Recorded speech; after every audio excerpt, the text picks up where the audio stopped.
Hello, everybody. Welcome back to the throne. On today's episode, I want to talk about and ask and imply when is the best time, setting, and space and place for a man to really get down and talk about his mental health. Let's go.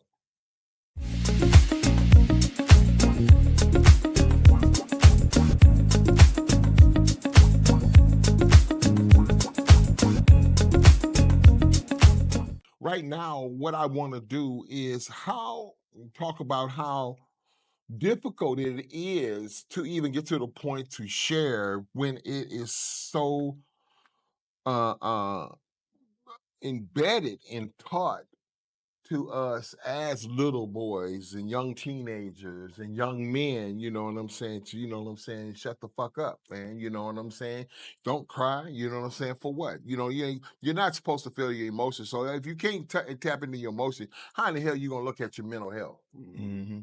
Come on, man. That's just like, you know what I'm saying? That's one. You can't get one without the other. You got to touch bases with your emotion just so you can tap in to see what the fuck's going on with you. Mm-hmm. So therefore, you know what I'm saying, with so much against you in education, certain educations, there's a thing called miseducation can be against you. You know what I'm saying? Stereotypes and all of that about mental health. Damn, you going to see a therapist? You crazy as hell? You know what I'm saying? And how do we get to the point to where we can put all that negativity and all that miseducation behind us and get men out here to they can get some mental health, get some help? Man, let me tackle this one first. I think, and for the longest time, I was like, "That's messed up. We don't have nowhere to share." But I learned this as I've gotten older, and even going back talking to my parents and grandparents at one point in time, we were given that information without any context, and a lot of times, Drop it. especially Black boy, we get no context for how to take that. We hear, "Don't cry." You don't cry about nothing, nothing. Be emotionless or get up and do something. Don't sit and Get out your this and that. feelings. Get out your feelings. Oh, get out your feelings while I'm trying to get my Are you big feelings out. man or little man? It's a shame tactic. Sorry, not so now I should be ashamed for feeling anything at all. But then certain situations have causes for us to feel something. And guess what? Nobody wants us to feel anything unless it's something that we're feeling for someone else. But I haven't been able to feel anything for myself. So when there's no sensitivity and when there's no what's the word? No empathy that comes out of me whenever I'm in front of or whenever I'm faced with the situation of somebody else. And the only thing I can do is go to, like I said earlier, some solution based or something that's, this and that. It looks at it as like, man, he's cold hearted or he's emotionless. And it's not that at all. It's just that we've been conditioned until very recently, literally in the past 2 years, 3 years maybe. I've really been able to open up and learn how to deal with those emotions. But we were given that information just to say without any context on how and when to use that. Because you turn something on and make anything absolute, it's almost like creating a dictatorship within your emotions. You become totalitarian to your own emotions. Period. And when anything is absolute, it is very rarely beneficial. Very rarely beneficial. So when it comes to us not sharing emotions or being told to shut up, we take that information, that misinformation, and being miseducated, and we apply that to every life situation, and it does not play out for the benefit of us at all. Doesn't meet our needs over time. There you go. Jake? I just pulled up the dictionary and looked up the word manipulation because I'll get to it. To manage or utilize skillfully, to control or play upon by artful, unfair, or insidious means, especially to one's own advantage.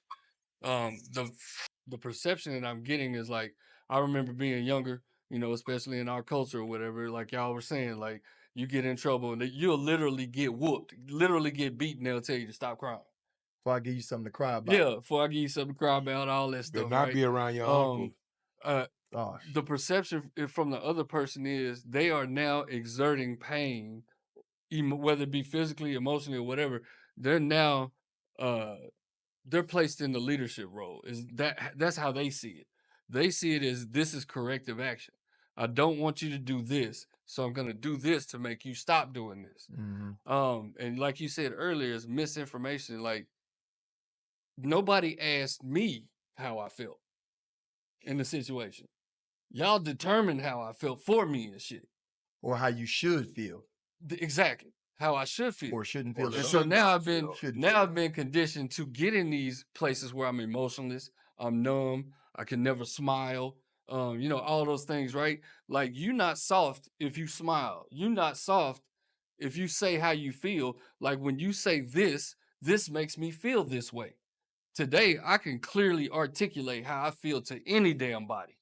Female, male, whatever the case is.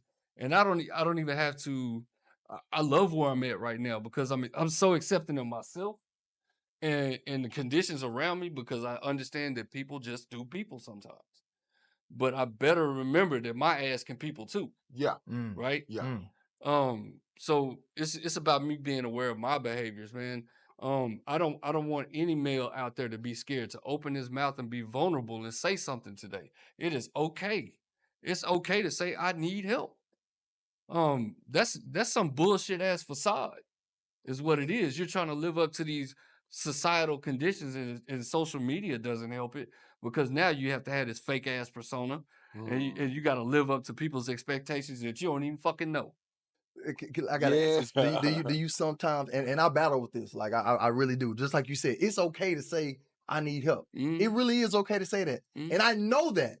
I still battle with that myself though. I almost Seriously? feel like a hypocrite sometimes. Cause I'll be going through it. And I'll wait to the very last minute to ask for help. Because it's experience does this to you. Every other time that I've done it, I've always found a way out. Yeah. Okay. So you rely on that, and that's probability versus possibility. Possibility. And that's a terrible way to judge things. It's possible for me to make it Yeah. out of here, but the probable chance of that happening, it's not right. And a lot of brothers, I'm glad you said that too, because the suicide rate amongst black men has skyrocketed in the last 20 years. Yeah. Specifically the last 10 or 11, because it was like 2014 when it really started to hit, or 2013 when it started to hit. But yeah, it's mind-boggling. But I still deal with that same thing. I still sometimes be like, it's that foolish pride. Look at where we're conditioned today. Yeah, Jay brought up something. I remember walking into this particular room, and a brother said, "Hey, Charles." I said, "Hey, what's happening, man?" He said, "Man, I'm gonna shoot something at you, man. You know what I'm saying? I don't know how you gonna react, but I'm gonna give it to you because you know what I'm saying. Something in my spirit told me to share this with you." And I was like, "Man, go on, man. You know what I'm saying?" He said, "Man, why do you have to face fight everybody?" So what are you talking about? He said, "You walk around with a mug on your face." He said, "I never seen you smile." Yeah. And with that information, I had to look at that. I had to sit with that for a minute, man. And I found out, you know what I'm saying?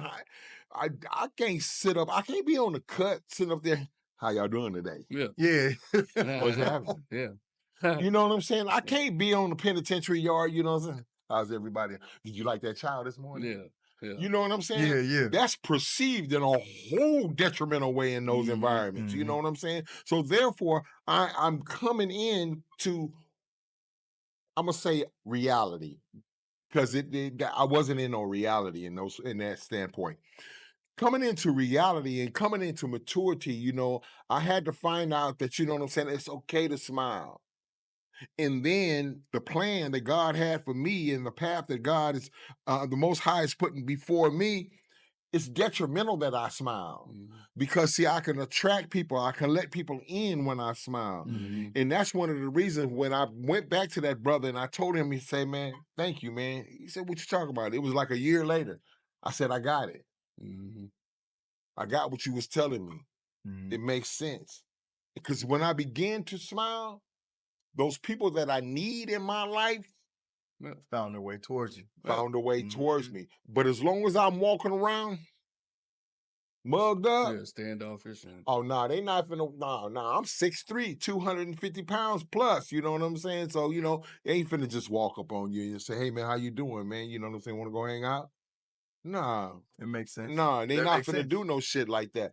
So I had to make myself, man, and it comes with that miseducation too. You know what I'm saying? Not necessarily the environment, the miseducation, because I can remember being a kid. I'm talking about a kid, you know, and one of my uncles say, "Man, why you always smiling all the time with your friendly ass?" Yo, Yeah. the same. in front of everybody. Yeah. Get your And it friendly ass out embarrassed of the here. shit out of me, man. Instantly. Yeah. It embarrassed the shit out of me because the way he did it, he was hard. Mm-hmm. My uncles was hard, man. You know what I'm saying? Man, your little friendly ass. Go sit your little smiling ass down somewhere, punk. Yeah. You know what I'm saying? And that wasn't just one time. There was many times at that situation. I done had aunties tell me some shit like that. I done had brothers in the hood and tell me like that. Mhm. I'm still a kid, you know what I'm saying? The hood is happening around me. I don't know what. I'm a kid, man. I Yeah. want to ride a big wheel or Yeah. some And damn be a shit. kid, right? You know You what want I'm to be saying? a kid. And then they say, man, man, get your little friendly ass somewhere, sit down, man.